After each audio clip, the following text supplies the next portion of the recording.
Hi my loves, it's your related girl from around the way where we have culture, conversation, and community. And y'all, I am back on camera. Let's get into it.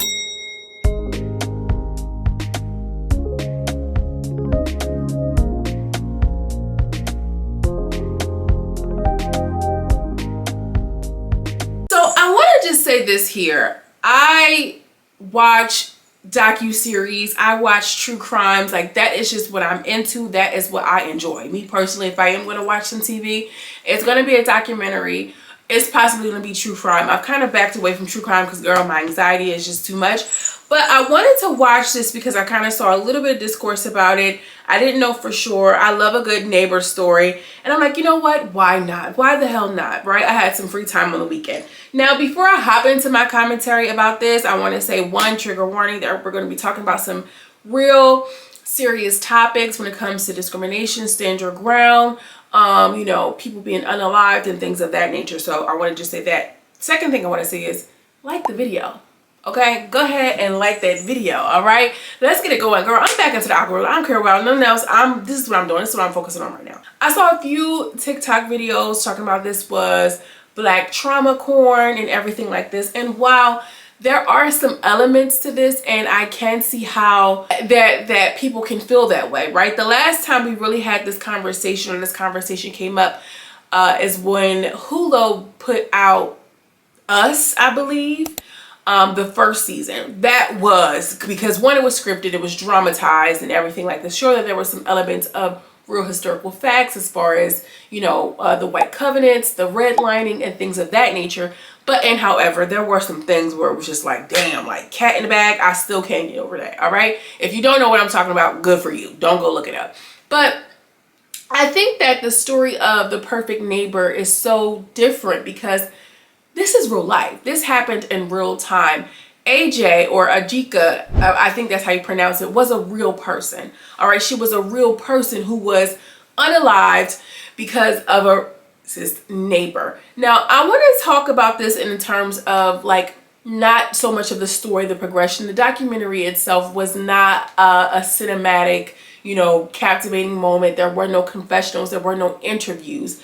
The documentary was essentially of, you know, body cam footage, which was very interesting to me because you can kind of see it from this different perspective. I thought it was going to kind of get on my nerves, but I enjoyed the realness and the rawness, the children playing in the background, running back and forth and them talking and this, that, and the third, because it shows how tight-knit this community was in. It wasn't until the end of the documentary where I realized that they were actually in Florida, which makes total sense.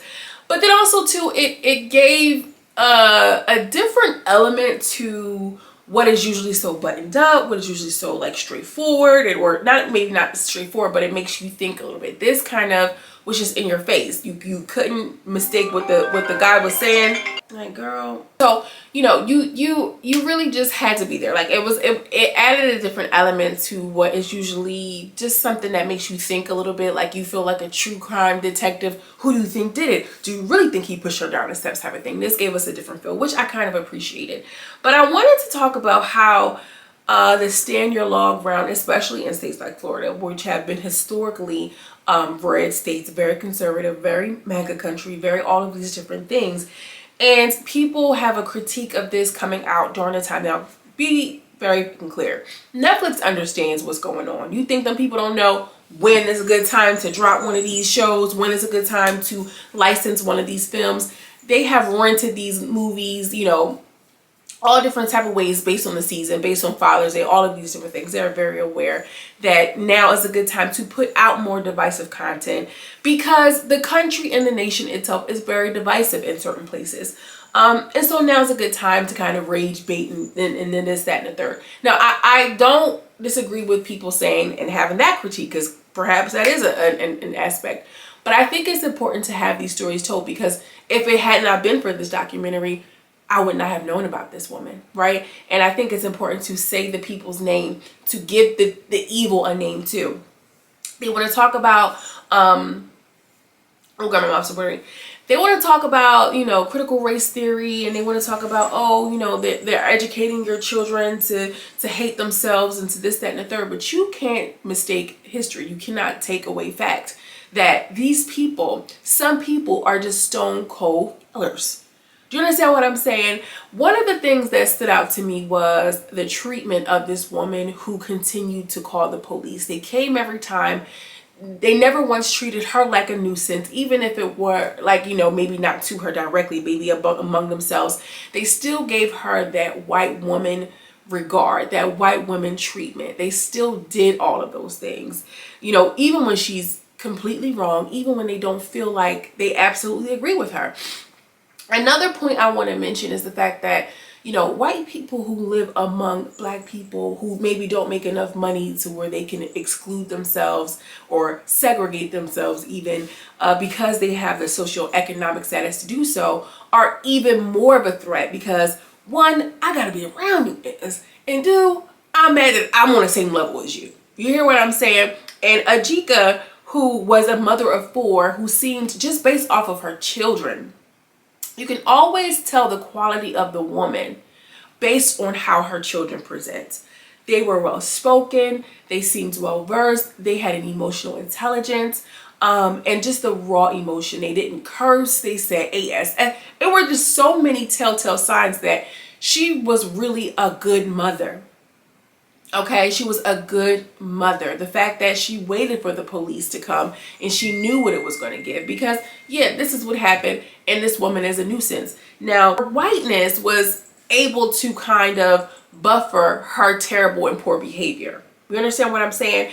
And so many times we see the signs and we see things warming up. She hit the gate.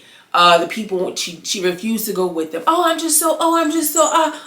She know when to put it on. Because make no mistake about it, white women understand that they can wield their power in a way that will explain away, and to completely dismantle any sort of sense of protocol because I'm crying, I'm sad, and I'm in fear.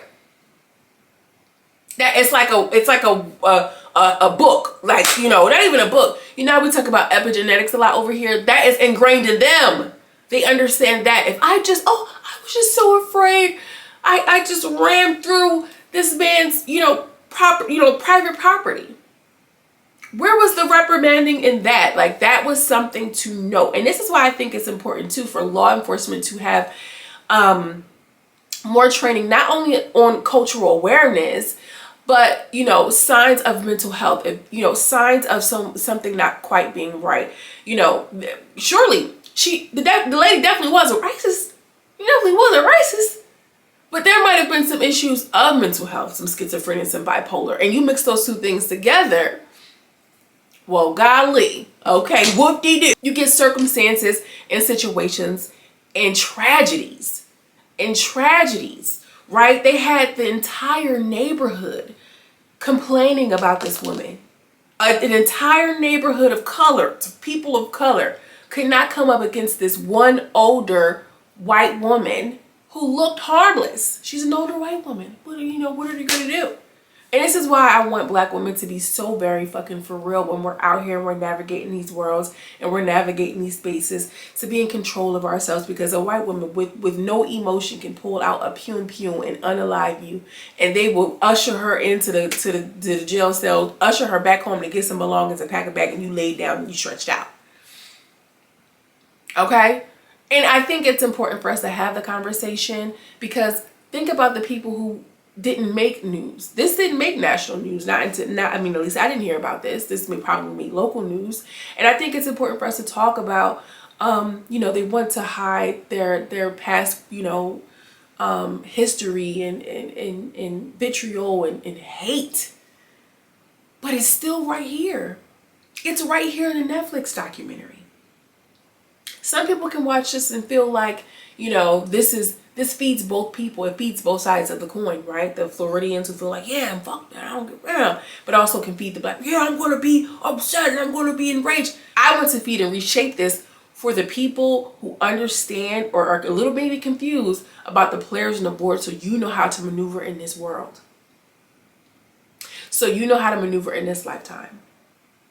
And to those children who said, I'm okay, but my heart is broken and everything like this, she was just doing what a mother was supposed to do, and that's stand up for her children. Do you understand what I'm saying? This was such an unfortunate circumstance, and the fact that she remained out of jail for as long as she did, knowing full well that she did that. It's still the idea that this woman, perhaps maybe she was threatened for her life, maybe she did, and that lady who was standing there, she didn't seem like she was a threat. And I'm about to curl up. Let's just say, if she's a good ghetto fighter, she would have been far. No girls, they get to swinging. They tussle. They don't think about nothing. They don't go to jail. This is a woman who had 4 children. You know, she had 4 children. Do you think that she was going to go over there and possibly jeopardize herself? Come on now. Any mother would tell you. Right? So, I want us to be clear. I want us to be smart. And I want us to know the players on the board, okay? I know you can feel like you're insulated because you have a couple of dollars. You may feel a little insulated because you have proximity to whiteness. You might feel insulated because you have education. Whatever the case may be, sister, be clear, all right? Know who the enemy is at all times. And if you can avoid a situation because the systems don't protect you, make sure you have your own set of parameters and your own system and your own set of bylaws and laws that you follow, because we are not playing the same game. And, you know, to anybody who has lost someone, a family member, to gun violence at the hand of a police, at the hand of someone in the community or whatever, you know, I think that this opens up a larger conversation around our justice system, around discrimination and perceived innocence and perceived guilt. You know, if you share this video to someone who is in law enforcement, share this video to someone who is a government official, so that way they can have an understanding. Watch a documentary. You feel what I'm saying? Like, let's start having the real conversations that can help us grow as a community and forward the culture. That's all I have for you. Let me know what you think in the comment section. I know a lot of people are saying like, oh, I was crying, or I was this. And I didn't really get those kind of emotions, which, you know, obviously I'm a mother, you know, okay, but just giving Mamiana. But another piece that stood out to me too, before I go, was the fact that when they found her guilty of manslaughter, she got up. She got up. She walked out. She opened the door to go back into jail. That lady was so nasty and so rude and so flabbergasted, and it has so much nerve. Like, she just couldn't believe it. I'm out of here. My witness didn't work this time. She was pissed. Stone cold killer at 70 years old. Right? So, again, let me know what you think. Did you think that it was informative? How did it make you feel? Okay? How are we engaging in pieces of content like this? Did you have a conversation with your homegirl? Because we need to talk about these things. Let me know in the comment section, all right? As always, I'm sending you much love and much light. I will see you in the next video. Peace.